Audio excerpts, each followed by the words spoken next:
Respect is something we tried to instill in our children when they were young. It had to be not only taught, but it had to be shown in order to be earned. I had to learn it myself growing up, but I never learned it from my parents. I was 11 years old and it was a very harsh winter, so my father had his best friend move into our house for the winter because of the poor road conditions on the country roads. They put my older sister in my bedroom because her bedroom had two twin beds that he and I could use. One night I woke up and heard him and my mom in the other bed doing something. She saw me and told him to shut up, and I lay down and went to sleep. She was right, so I did. The next day I asked her about it. She said it didn't happen, that I must have dreamed it. 2 weeks later I caught them again, but this time in my parents' marital bed. The result of their relationship was my younger sister. My mother, to protect herself, made me the family liar. My father raised my half-sister as his own, but to numb the pain, he became addicted to whiskey. I learned quickly and firmly that for most people, the truth didn't matter. It mattered to me, and to this day I hate liars. I neither condoned them nor defended them. To many who knew me, it made me look like a complete ass at times. My only son experienced firsthand that not talking to me was the worst thing he could have done in his life. Talking to his mother turned small problems into big ones. If she got to me before he did, they became emergencies. His mother knew what buttons to push, and it was a tough 2 years for him, but then he opened up to me. He realized that responsibility was a price he had to pay. He turned 16 this year and he wanted his first car. He was the oldest of 3 kids. My youngest brought home a bad winter cold, which she lovingly passed on to me, so I was awake, suffering coughing fits, switching TV channels looking for something worth watching, when I discovered a new version of the cameras used by police officers. Using my cell phone, I texted my friend, asking him if there were models that could automatically forward the current video, when it became full, to a pre-programmed email address. 2 days later, he called and told me about a product that did just that, but it didn't cost as cheap and only worked as intended if you had free Wi-Fi. 3 of these devices ended up costing me over $2,000. I had him deliver them to my office at work along with a new laptop I had ordered for personal use. The advertising firm I worked for was responsible for supervising all commercial shoots, which meant I was often on remote locations for days at a time. The main shareholders of the firm were identical twin brothers. Their names were Robert and Stephen Walker. Stephen was known as a gambler and had never married. We seemed to get along very well.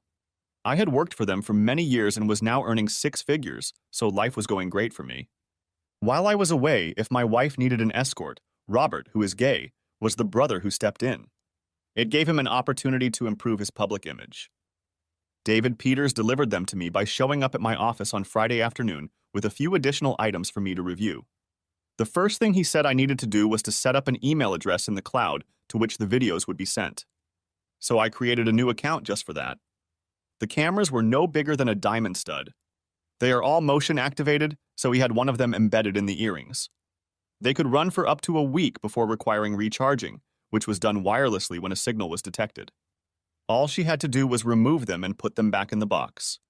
Each camcorder had its own ID number, and she presented it to everything they sent. He asked me why I needed them. I explained that my intuition was telling me something was wrong, but I didn't know what.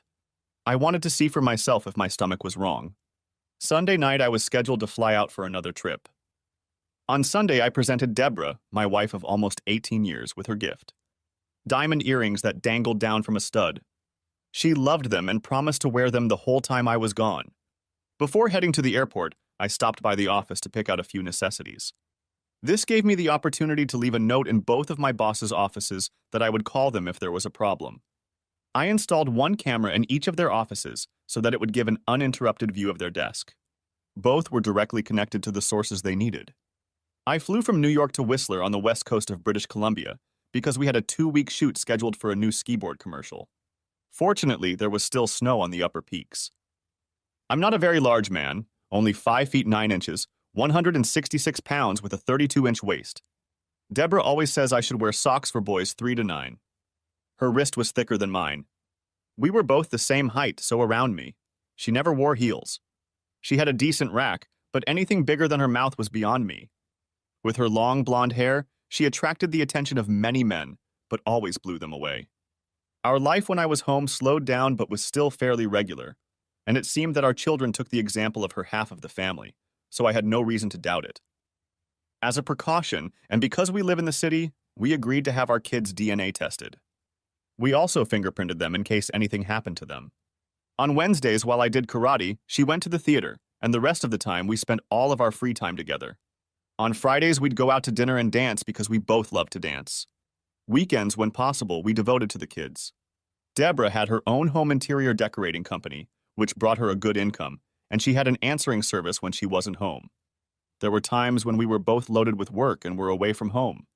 Both of our parents came to the rescue. As a result, our children developed deep relationships with both of them. On Monday evening, I started going through the information sent to me, sending daily updates on the laptop provided by the company. Then I opened mine and discovered 3 sent messages.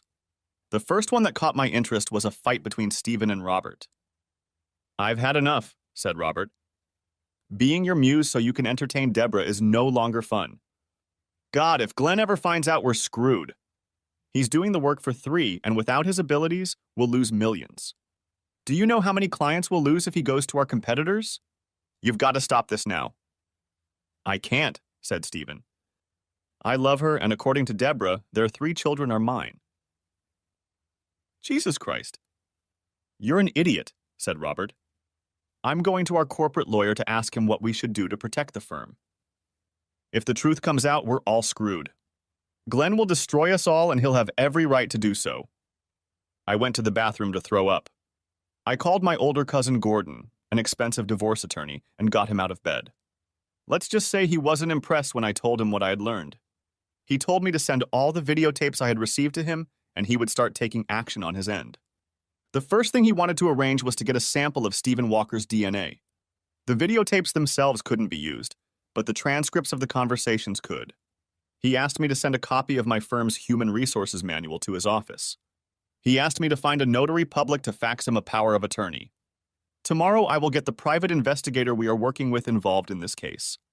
They will find out when, where, and how. It's a good thing you're in Canada. If you're not around, things will be easier because their guard will be down.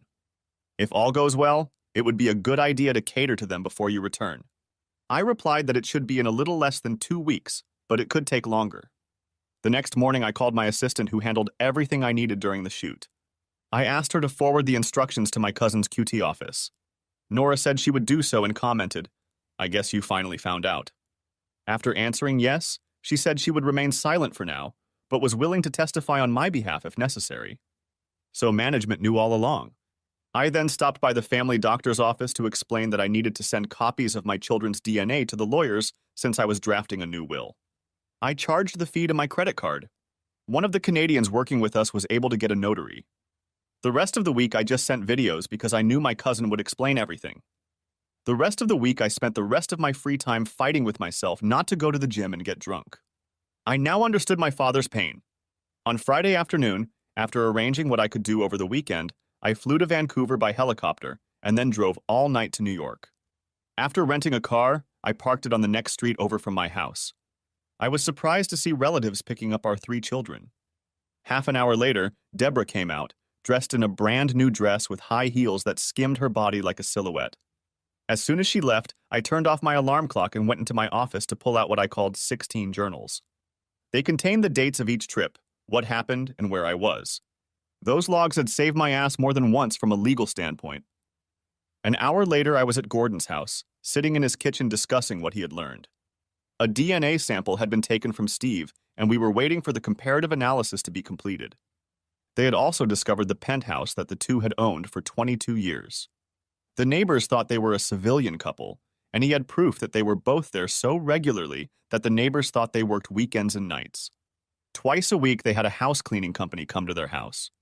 He had an affidavit confirming that they were a civil couple even before we met. Her firm's only client was a limited liability company that sold and bought inexpensive apartment buildings, then remodeled them and sold them to new buyers at inflated prices as furnished apartments. This firm was wholly owned by Stephen Walker. The company's tax records showed that Deborah was making over $500,000 a year after expenses, but was extracting less than $80,000 for herself. My children might not be mine, but were they Stephen's? That remained to be seen. Since Deborah was playing me, had she done the same to Stephen? Gordon told me that my mother would be picking up the kids next weekend because I wasn't expected home until at least Monday. We agreed to burn the bitch, her lover and company. When she was in her primary residence, their penthouse, I would take out of the house what I felt she should have. I told him I'd be flying in Friday night. He would cancel all the cards in both names and empty half of our accounts before they were frozen by court order the day I was coming home. I flew back to Canada to finish filming, working twice as hard. Robert Walker met me at the airport as I was getting off the plane Saturday morning. He was surprised that I had finished filming early and was confused because he couldn't understand why our meeting couldn't wait until Monday. I had the company laptop with me. Over a cup of coffee, we discussed the trip and what the editing department needed to do. While we were sitting there, a gentleman approached and asked if he was Robert Walker. Robert confirmed his identity, and the man said, "You have been served." Before he could utter a word, I handed him my laptop, company keys, credit cards, and pulled a letter of resignation out of my jacket. Then I explained that his brother and my wife had also tendered their resignations. His face turned white, and he asked how bad it was going to be. I replied that I was going to ram it down their throats. I have DNA that confirms Stephen is the biological father of all Deborah's children and mine. The lovers are being serviced in their penthouse right now. Remind them that they are required by court order to stay 500 feet away from my mother, children, and me. I felt like poor Robert was about to lose his last serving.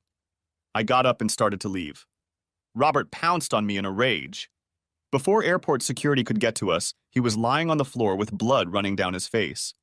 He would no longer be a handsome boy were it not for the large medical expenses. My mom and kids met me as I drove into the house, opening the garage door. It was hard to inform my two daughters and their brother that I was not their biological father. My mom lost her temper when I told them that their mother was now with the man who had become their father in their love shack. I told them that their relationship lasts longer than your mom and I have been married. For now, you will live with me until the court rules after you all have been interviewed. The court will look at all three of your parents' relationships with you before making a decision. All three were devastated, and so was I. My mom heard someone trying to unlock the door and went to open it. I said no, that the outside alarm was still on. So I called the police, explaining that I wasn't supposed to be home and that someone was trying to break in. They said they were already responding to the silent alarm. That's when I sent the kids upstairs. They managed to get the front door open. Stephen was kicking out a window in the massive metal door, putting his hand through the door and trying to unlock the chain lock when the police showed up. Having apprehended the intruders, the policeman knocked and identified himself. When I opened the door, I saw Stephen and Deborah in handcuffs sitting in the back of the cruiser. When he said she claimed to live here, I handed him a copy of the restraining order that had been served this morning. He smiled and said, "I guess they're both going to jail until they meet with the judge." My mother finally admitted that what she did to me years ago was wrong. It took her seeing what I was doing to realize the real cost. Not me, but her grandchildren. "I'm no better than Deborah," she said. "Your father forgave me, but he was never the same. If he hadn't died in an industrial accident, I can't say we wouldn't be where you are now." Deborah and Steve's pictures were on the front page of the New York Post on Sunday morning as they were being led to the police station. I told the reporter on the court call the whole picture of what was going on. I stated that I was forced to resign from the firm because of Stephen's long-term relationship with my wife. This will be published in the press on Monday. The DNA comparison report between my children and the Walker brothers proved their parentage. She liked the fact that the president of Walker's adverting violated the moral high ground he had established by interfering in my marriage. It was up to the board of directors to decide the matter. Carl and Carla Matthews, my children and I, shared a late Sunday dinner at a local restaurant, after which they followed us into our home. Their grandmother put my daughters to bed so my father-in-law and I could talk in my home office. "Dad," said I. "Deborah and Steve's relationship started before I even met Deborah. I found out about their relationship when I was in Canada." I then showed him a video clip of Robert and Steve talking. He shook his head in amazement. It was clear to me that he had no clue about anything. I then showed him the purchase documents for the penthouse, which were 2 years earlier than the date of our marriage. The condo was still registered under her maiden name. "Damn," Carl exclaimed. "The day you got married, you were already an asshole." When I saw that clip, I hired a lawyer and a private investigator. Both said it was easy to get the facts on them because they thought they had protected themselves so well that the truth was impossible to find. I said softly, "I'm not going to let what's going on in my life affect Mom's and your relationship with your children." I handed him my copies of court documents and reference materials. While he read them, I went and poured us both a large shot of Irish whiskey on the rocks. What hurt him the most was reading the conversation in which Deborah frankly admitted to a mutual friend how her parents, sibling, and I had been so easily duped. It was a joint decision between Stephen and her that I would be the one to raise his children. From the first time I met Glenn, I knew he would do anything for me. He was so in love with me that he was willing to believe anything. His love made him so blind that he couldn't see what was right in front of him. Stephen, seeing Glenn's natural ability to notice the smallest details, made him his wand of choice on set. According to Steve, with Glenn's arrival, the cost of reshoots dropped by 80%. As a result, the company's reputation and profits skyrocketed. Glenn thought our home life was good. He never thought anything was wrong, and besides, he's a great father. When Terry, my youngest, graduates from high school, I will file for divorce and get him out of the picture. To do that, I'll use the escort services Stephen's firm provides. The bastard won't even know it's over. It will be very easy to get as much out of him as possible, she said with a laugh. I returned and saw my father-in-law crying. Where did you get all this from? Asked Carl seriously. I opened my laptop in front of him, went into my email, and opened the latest email from Deborah's cell. I opened the video file and turned on its playback. Steve, this is frustrating as hell. I don't know how Glenn found out about this, said Deborah. He claims you're the children's father, but he hasn't shown us proof, so it's still the ramblings of his lawyer trying to build a case. What we're dealing with is just smoke and mirrors. Right, replied Steve. But Glenn resigned and served Robert on Saturday. Will he be serving corporate tomorrow? If so, that's when things will become clear. We're lucky the judge got off with a warning. Now I have to figure out what to tell the board of directors. I need to get my office, clothes, and personal belongings out of the house, so I'll be looking for a divorce lawyer tomorrow. Another thing I have to decide is what I'm going to tell my parents. Whatever I say, I have to make it seem like it's Glenn who's cheating, not me, and that you're just a friend helping me out. Do you think they'll buy that? Asked Steve. After all, we both know your kids are mine. They have no reason to doubt me because they've never caught me doing anything, so their faith and trust in me is assured, she replied. If I have any doubts, I will start crying. My tears have always brought them to their senses. After all, I've always been Daddy's little girl. What about our 3 children? Do you want them to take my last name after we get married? Asked Stephen. Upon hearing this, I turned off the video because I almost cried. Deborah's diamond earrings have a camera built into them that charges wirelessly and transmits data over Wi-Fi when full. As long as they're charged and there's a signal, the information will be transmitted as long as she's wearing them, I said. Carla slipped inside and joined us. I offered her a glass of wine, and when she accepted, I left them alone to discuss the situation. I returned just in time to see that Carl had replayed to her the conversation we had overheard. Carla's face spoke for itself. Mom said through tears, "So what the divorce papers say is true. She cheated, but for how long?" "Longer than their marriage," Dad said.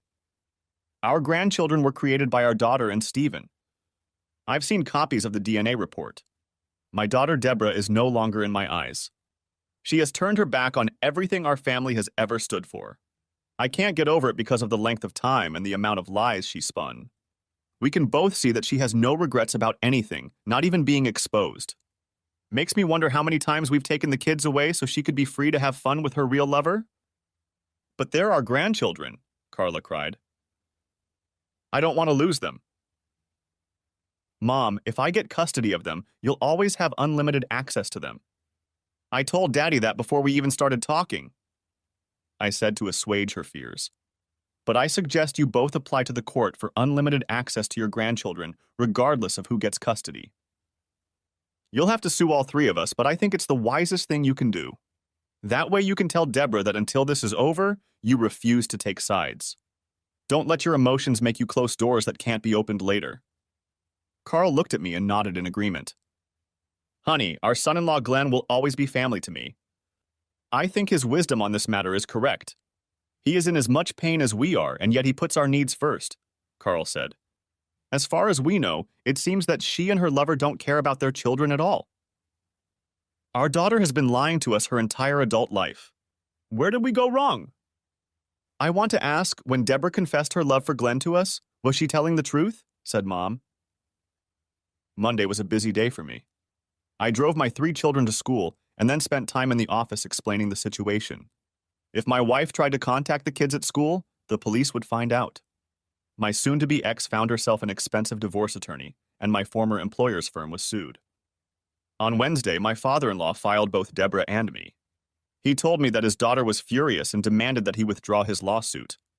He told her that she and her mother didn't know what to believe, but felt that their relationship with their grandchildren should be protected.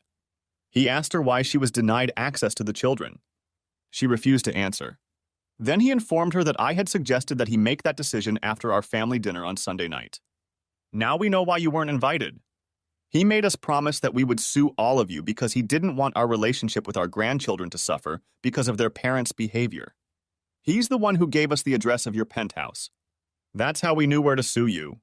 According to city records, you are co-owners with Glenn's boss, which gives his claims more credibility. Deborah lost his temper and he hung up. This conversation told him a lot because, as human beings should, when confronted with the truth, most will run away. Fortunately, Friday was the last school day before spring break. So the in-laws, my 3 kids, my mom and I went to Disneyland for a week, leaving on Saturday and returning a week later. The trip had been planned weeks ago, but there was no way I could get a discount on Deborah's ticket. Gordon had gotten Deborah and her attorney to agree to sign a deed for her share of the house in lieu of her corporation paying a portion of the house expenses while we were married, and to make her believe that it would not be used as a marital asset in the divorce. She didn't realize that her corporation would be won because she ran it from home and its legal address was our residence. Walker's Human Resources Department accepted the terms of my termination. Thus, until my sick and vacation days were over, I remained an employee of the company. This gave me until the end of June to figure out what I wanted to do. When I returned from my former assistant, Nora, I learned that the board of directors had given me a chance to cool off before trying to work with me. They realized how valuable an employee I was to the firm and were getting messages from clients about whether or not I would return. Although the Walker brothers owned significant stakes in the corporation, they could both be removed for cause. In addition, the board of directors could force them to sell all of their stock. Therefore, the brothers hired an outside firm to analyze their options and deal with the consequences. Gordon allowed Deborah access to the garage where we moved all of her personal belongings after duplicating all of her corporation's business records, including all bank records, while we were gone. He had a team of forensic accountants analyze all of our children's parenting expenses to date, starting with the date of conception of the oldest. Using a semi-annual interest rate, he divided the cost of each year by 3 and calculated the cost of Steve Walker's involvement in my cuckoldry, doubling it for undue stress and suffering, then added interest to bring it to present value. The second lawsuit against him was for alienation of affection. I also sued both brothers for interference with the marital relationship. I used the adultery ground against my wife. The kids had just gotten home from school when there was a knock on our front door. It was a social worker checking out a complaint about me not watching the kids. I learned that the call came from my soon-to-be ex's attorney. My son led her into the kitchen where she caught me and my daughters working together to prepare dinner. She smelled a roast cooking in the oven. When she explained why she had come, I told her to rummage through the cabinets, refrigerator, and freezer while I continued peeling potatoes. After complying with the request, I offered her a cup of coffee and pulled out a couple large mugs. "Miss, I'm sorry, I didn't catch your name," I said. "This is Tricia Marsh, Mr. James," she replied. I asked her to call me Glenn, and then suggested that if she had time, she should interview my children right now, since I assumed the court would order it. "Since dinner will be ready in an hour, we'd be happy to have you join us if you can," she agreed. My son Carl led her into the den and they talked while Tina and Terry helped me. After a nice dinner, Tricia talked with my daughters for a long time afterward. Carl and I did the dishes together. None of the kids had done their homework and I had to write them notes explaining why if anyone asked. Finally, Tricia and I were able to talk privately. The first thing I did was show her Stephen and Deborah's chat room. "For over 16 years, you never guessed anything," Tricia said. "They had it all planned out. Apparently she wanted kids and he didn't, so they picked you to raise his kids." That's roughly how I envision it. I said, "Makes me wonder if I even knew the woman I was married to." I'll add to my notes that the marriage itself was a lifetime of lies on her part. The fact that the two of them planned the whole thing together makes you question whether either of them even loved children, Trisha explained. They feel like the children and you are just an inconvenience to them that they have to circumvent. Your wife's lawyer is trying to give the impression that you don't care about your children. Everything I have seen and heard in the last few hours disproves that fact. I was surprised to hear that you revealed to them that Steve is their biological father. It's nice to see that all three have made it clear that they want to stay with you. Are you listed as the father on their birth certificates? Yes, I replied. Will that be important? Very. It proves that you didn't know and have been acting as if the children were yours all along. It will be important to the court when the custody issue is decided, Trisha said. I will give you my email address so you can send me that clip because the judge will have to see it. Seeing situations like yours makes me realize once again why I never got married. I can't change the past, I said with a smile. Besides, I love my children regardless of who created them. They may not have my genes, but everything else about them is me. I like the way you look at it, Trisha said. I'll have to investigate your soon-to-be ex's house and interview them both, but right now the deck is tipped in your favor. The judge will take that point into account, which I wrote down in my notes for the report. I wrote that Glenn Allen James was chosen by Deborah because he was good enough to be the father of her children, but not good enough for her to let him be a father. Mr. James obtained legal proof that Mrs. James was in a common-law relationship with Mr. Stephen Walker before and during their actual marriage. We chatted for another couple of hours, keeping things casual, and promised to keep in touch, so we gave each other our cell phone numbers. It surprised her that Deborah had not contacted the children since the day of the application. She recorded this fact in her notes. I later learned that on the way home, she called a detective she knew to ask him if a crime had been committed. He said there had been, but he thought he should contact the prosecutor's office to see if they would be willing to prosecute. I was fortunate that the following year was an election year and the district attorney ran for office. At the time, I didn't yet realize how big a storm cloud my situation had created. Waking up Tuesday morning, I busied myself with getting the kids ready for school. I was surprised to read that Trisha wanted me to send the video clip I showed her to the ADA. I did better than that. I emailed him all the clips and told him I would send him the rest of what came in. It took about 3 hours before he got a response. I was surprised when he called and explained that he had a court order last night for wiretaps, etc. So what he got from me could be used legally in criminal court without revealing my name. A very important point was that all the clips I had came from an email address. This gave the impression that it was all coming from a third party. He was going to build a case to charge them both with extortion, one charge for each year they defrauded me and my children. I said I hoped the charges would be filed before I had to go to divorce court. When the kids got home, we ordered pizza and had an early dinner because I wanted to watch the local evening news. The local CBS affiliate showed everything. Deborah and Stephen were taken in for questioning as soon as they left the restaurant after dinner. For the next hour, I answered the phone and explained that I had no idea what was going on. The rest of the week went smoothly, so it seemed to me. I found out later that I was wrong. On Wednesday, I was seen entering the office building of a competitor of a former employer. No one knew I was meeting a friend for lunch. The next day, there was a mention in the gossip pages of the morning paper that I was negotiating with upper management to accept a position. I called the author of the article and told her that if she looked in the files again, she might have missed the name of the twin my wife was with when she was at the theater. Don't forget the words date night when you look at them. She asked how my date went. I replied that my attorney had recommended that I refrain from commenting at this time. Then things got interesting. I had driven the kids to school and had just returned to our family home on Friday morning when Deborah got out of the car and I prepared to pull in from the curb. She was dressed in a t-shirt and blue jeans. Her face looked sad and drained. She wore no makeup, which was surprising. She never went out anywhere without her eyes. Seeing her like that reminded me to check my new computer and see what the cameras had sent me. I walked to the curb. Glenn, Deborah said, my parents won't even talk to me. They told me not to contact them until this mess I made for myself is resolved. My siblings have told me the same thing. I want to be able to see my kids. Why? I asked. As far as I know, you didn't even call them? I called them that first Sunday. They all said they didn't want to talk to me and hung up. I guess they had cooled off by then, Deborah said. I have a lot of explaining to do. I'll have my attorney talk to the judge and arrange for supervised visits. Nothing else, I said coldly. I will also inform him that you have violated the court order. Thank you, Deborah replied. You and I will have to sit down and talk things over. We don't have anything to talk about.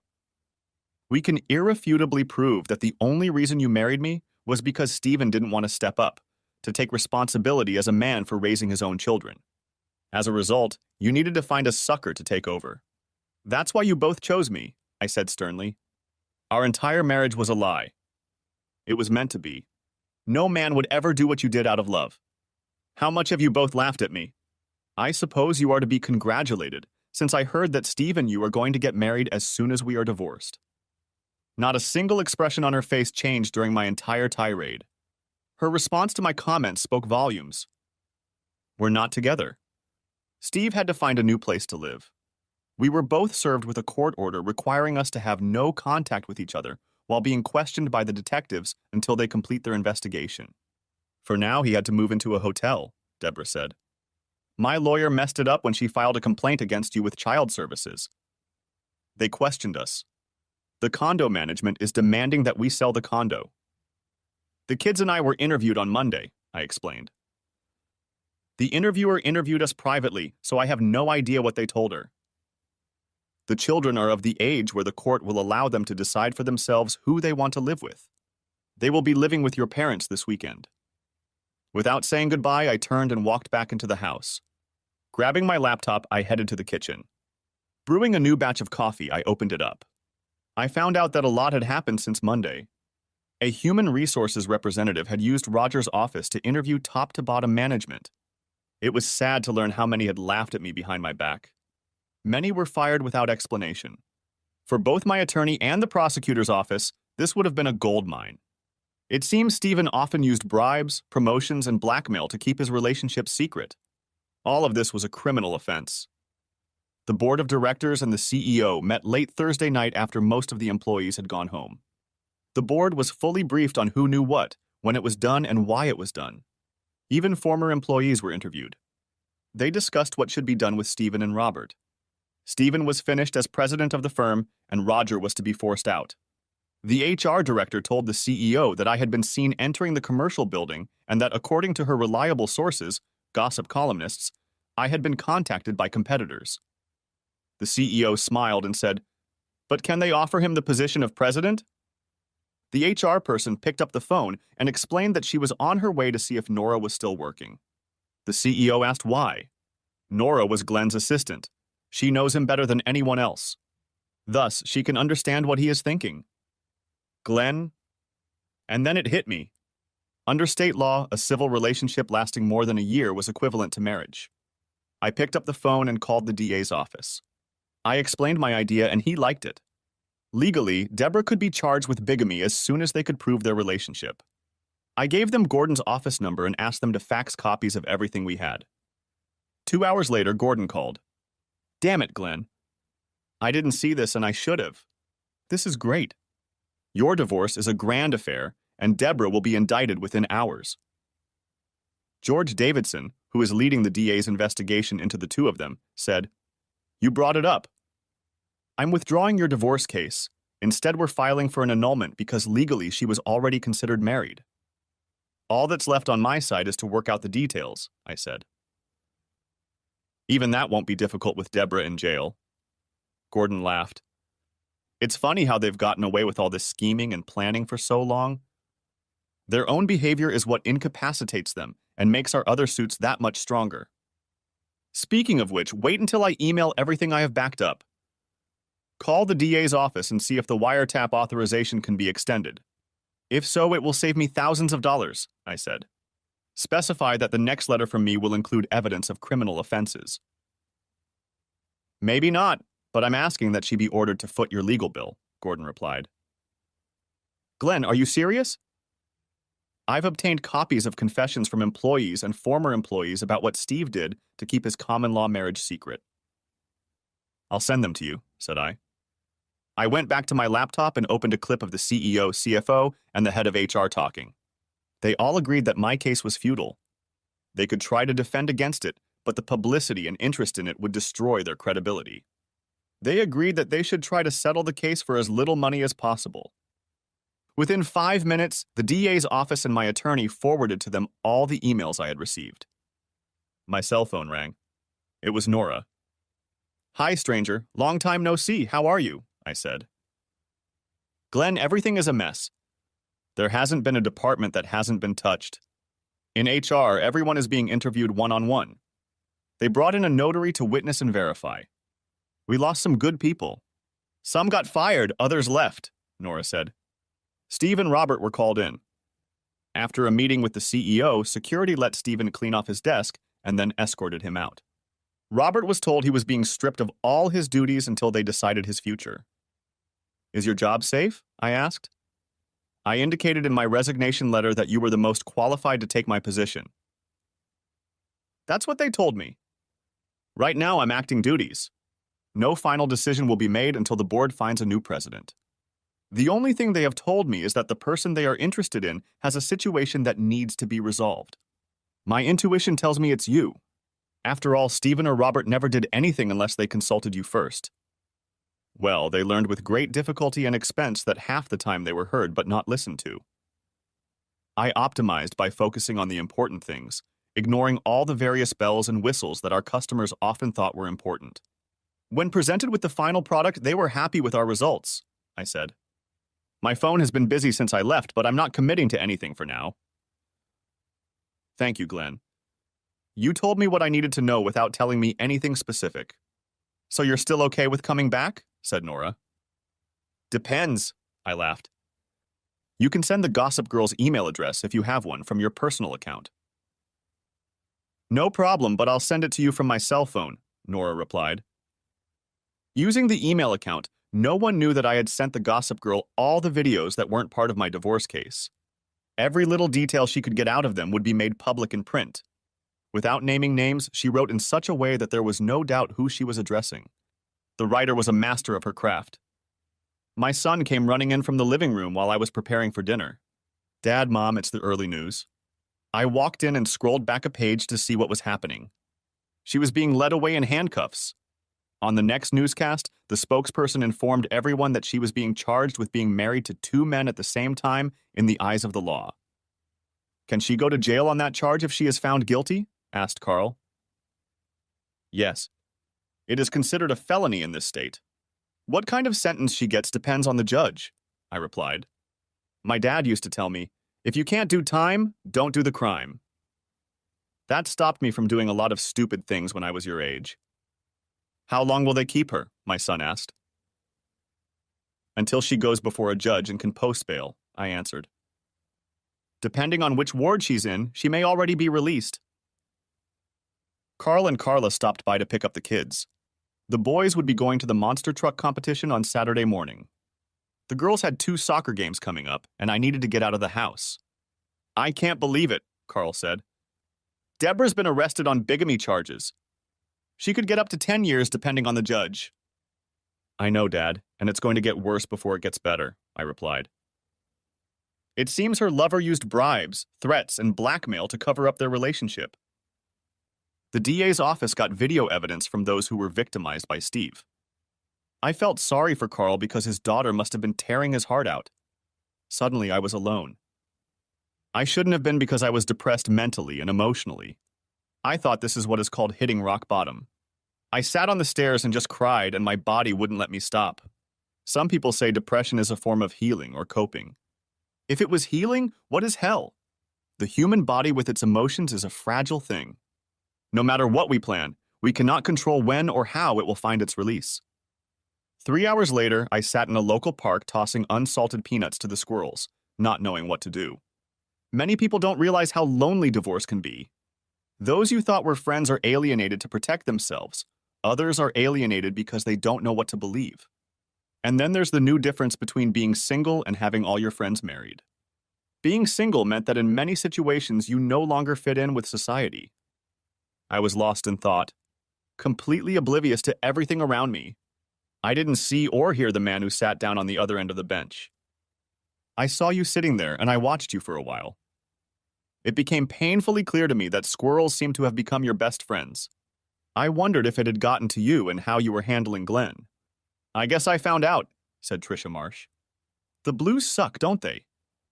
You've got to find your own way to get rid of them. Easier said than done. Divorce, as I've learned, is something you have to go through alone.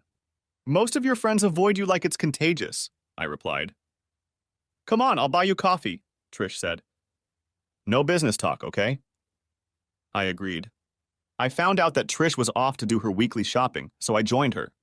It was interesting to learn her tastes in food. She bought mostly frozen fast food for herself because when she had no one to cook for, she lost interest. I knew this was the case with my mother. The problem was that their diet suffered along with it. I had my own shopping cart and she would see me pick up a few groceries. As we approached the deli counter, I asked the vendor for 12 fresh wontons and a quarter pound of roast duck. I hope you like wonton soup, I replied, because that's what I'll make for dinner if you agree.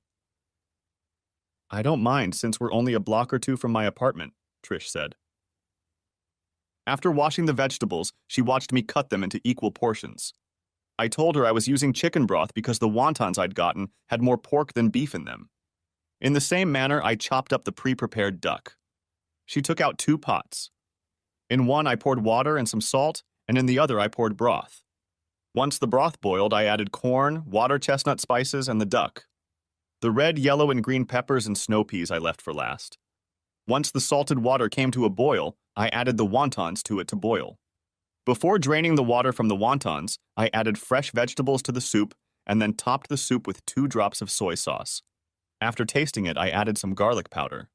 Finally, I added the wontons to the rest of the food and gave them time to absorb the flavor of the soup. Then I served it on the table. As soon as Trish tasted the first spoonful, she was already delighted. I had made enough for several bowls and figured she could heat up the leftovers. During our conversation, she learned that I prefer to make my wontons in large batches and freeze them.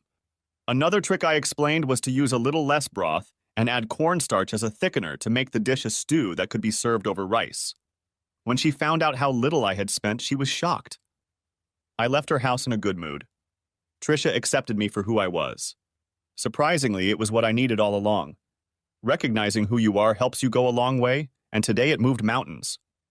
On Sunday, while reading the morning paper, I noticed a 2-page story in Gossip Cop about the former president's ongoing efforts to maintain power and control over his personal situation.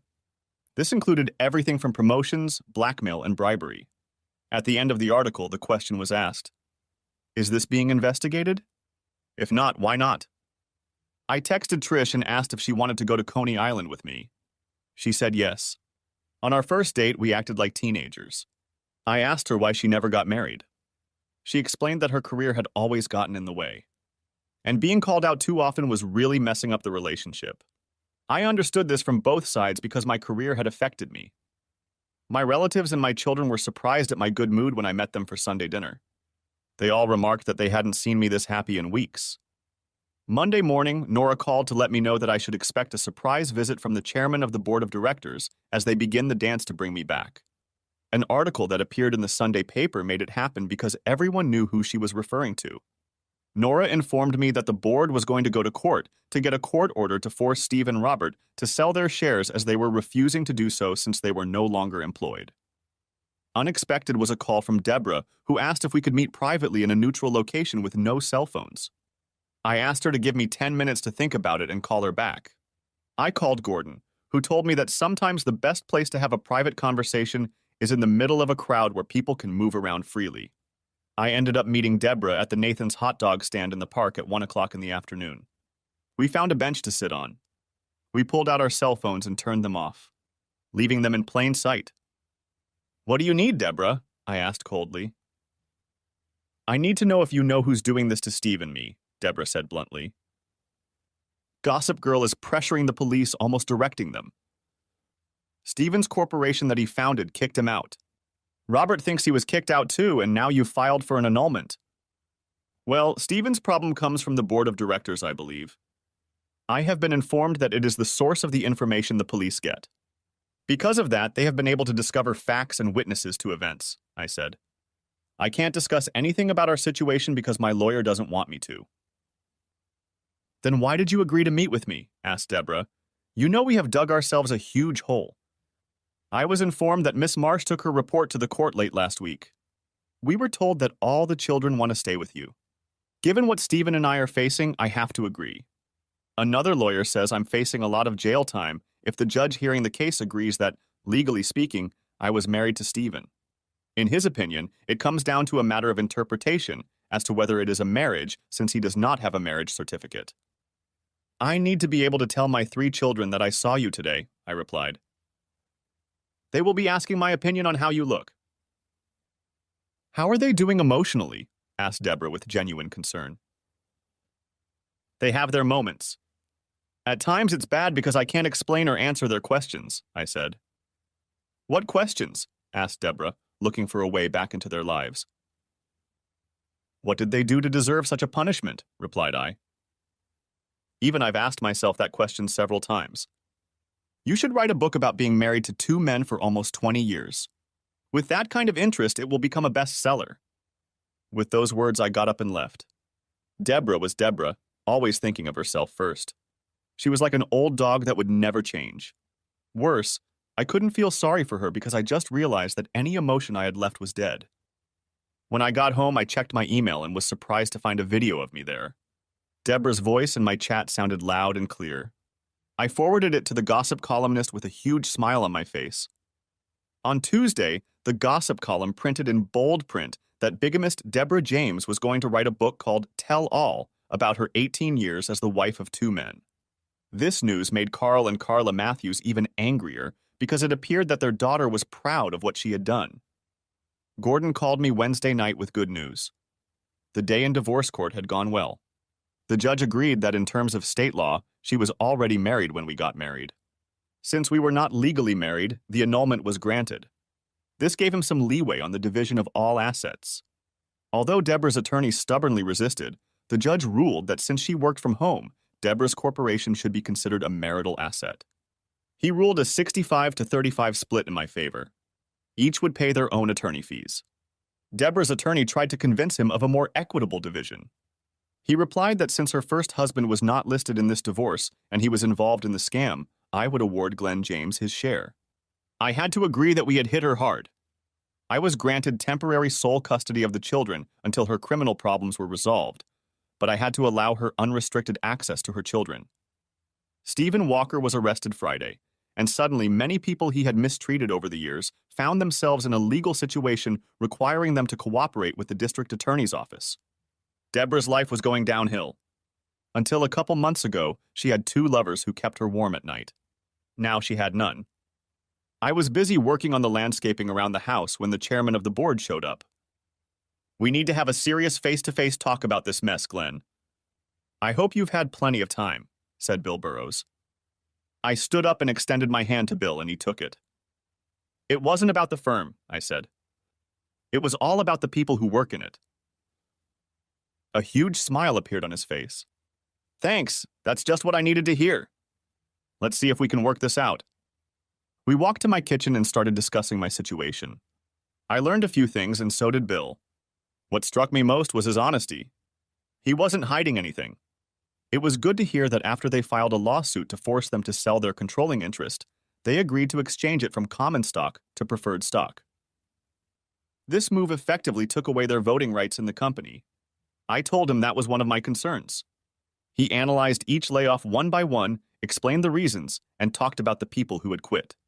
I told him there were a few people I would like to try to rehire if I came back, because in a way they were in the same situation as me. You can't blame people for something they didn't know.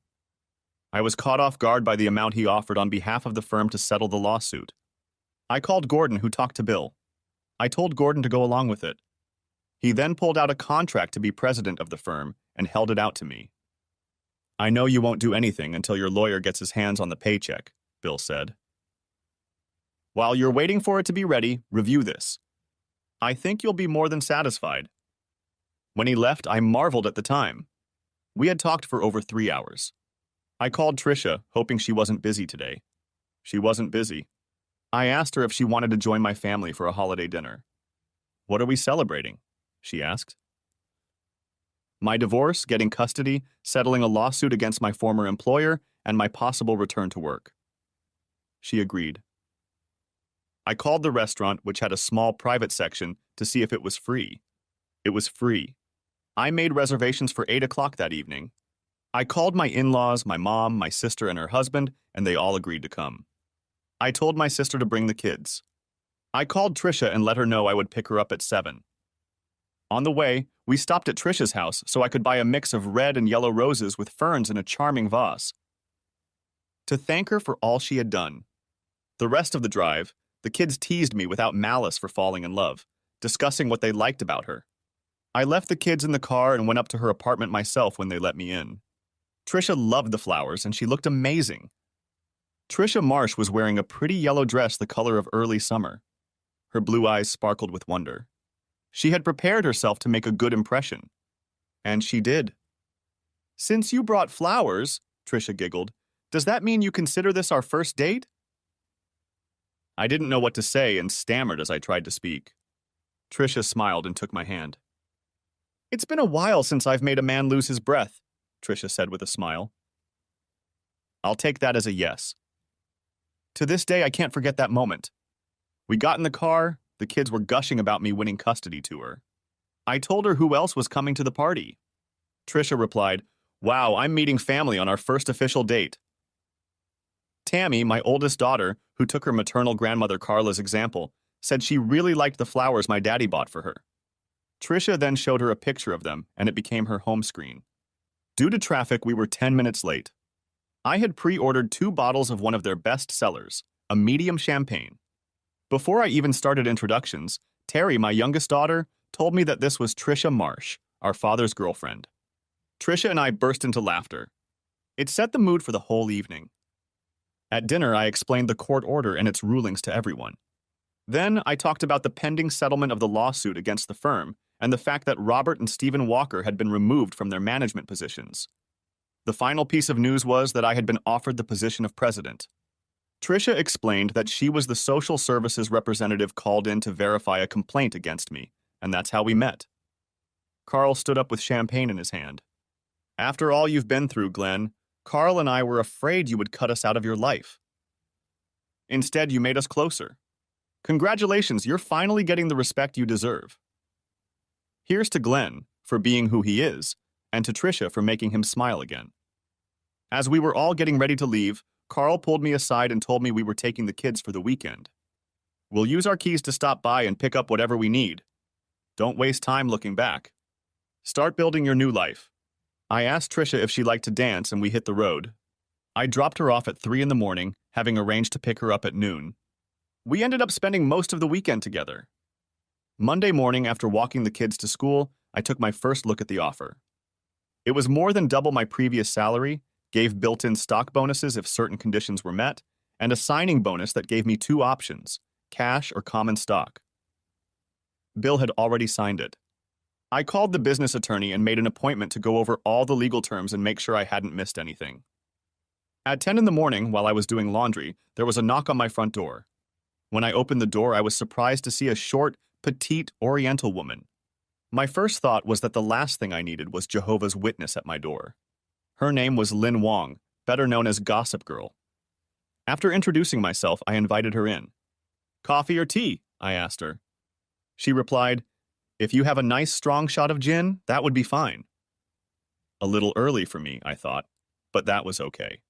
I brought her one and, being a gentleman, joined her, sipping my beer. "Sorry to bother you, Mr. James," she said, "but I want to show you the video." Telling her to go ahead, I found out that it was a conversation between Deborah and me. She then showed a conversation in which my wife claimed that she had never intended to write a book. She wanted a retraction so she could start an appeal in her divorce case. "Mr. James, I need your perspective before I make a decision on what to do," explained Lynn Wong. I asked her to turn on the recording equipment and let me know when I could start. She said, "Mrs. Wong, first of all, you have permission to print my name. What you showed me is only part of our conversation that day. We discussed other things like our children and our divorce. In the 18 years of our marriage, we all realized that everything she told me was nothing more than lies. As a result of everything that has happened, I can't claim that everything she says is true," I explained. since everything she told me that I believed was a lie. I want to ask you, did she lie to you too? I can't say that she didn't lie, and that's what makes it sad in the first place. Since I wasn't worth being honest, I don't think she was worth lying to either. I hope this helps clear things up for you. She replied that yes, it would help, and turned off the device. I think I'll use my column to do a little survey. I'll write her conversation with me word for word. Underneath will be our conversation we just finished. I'll ask readers who they believe. I look forward to reading it, said I quite sincerely.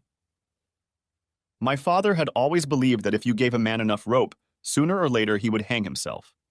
Deborah was proving him right. For her, it was all about the money she was losing. I knew it. I think Mrs. Wong saw it too. My ex called and said she'd like to take our kids out to dinner. I said that they would all be home just after 4 p.m. and that she should come over then. She showed up shortly after that. The door was opened by my oldest daughter. I heard her yell out, "Our ex-mother is here." But all I heard was the sound of running feet. I stayed where I was in the kitchen. I didn't want to be accused of interfering with my ex's relationship with our children. A few minutes later, I heard the front door close. Shortly afterward, my children walked in. "We told her it's too soon, Daddy," Tammy said, "because it is. We can't accept what she's done to all of us." That's what we told her. I said that if I did anything against a friend, Terry said, I'd probably lose his friendship for life, and you want us to go on with our lives like nothing happened.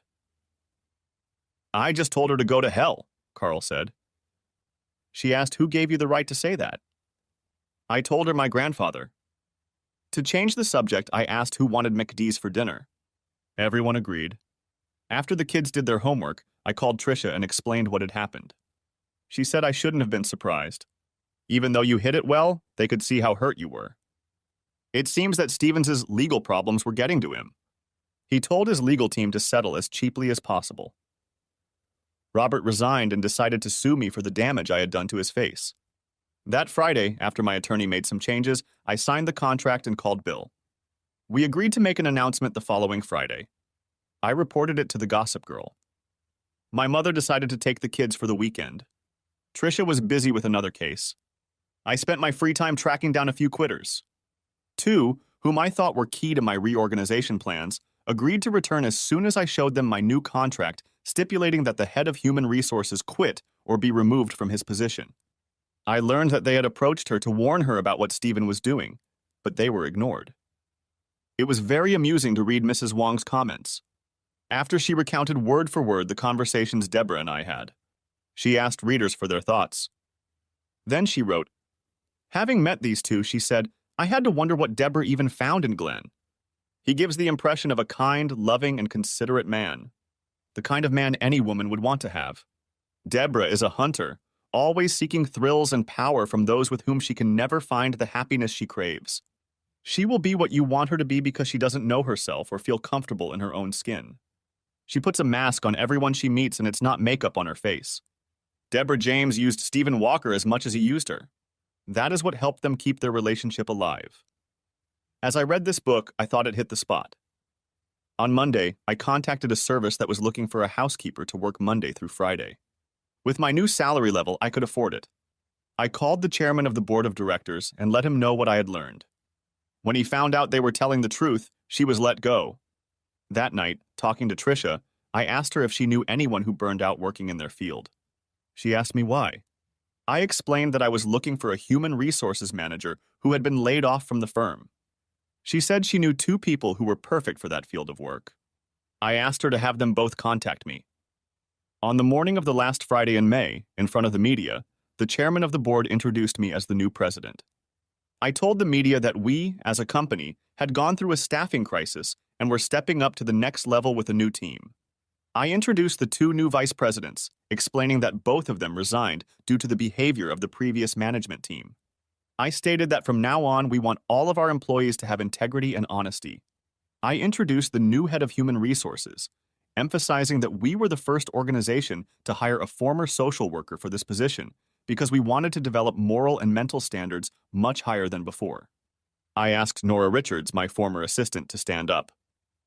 We are very pleased to announce that Nora Richards has been appointed to the newly created position of Vice President, handling all aspects of commercial production on our production team, I said. Nora was greeted with a round of applause. Thus, it was made clear that dedication and hard work meant something. Deborah fought the bigamy charge, lost, and is serving a sentence of 2 years minus 1 day. Stephen settled all lawsuits and is serving a 10-year sentence. Robert is appealing his defeat for the 3rd time. Trisha Marsh and I continue to date, and the kids push us to set a wedding date. Thanks for watching. I hope you enjoyed it, so subscribe to my channel and watch the next video.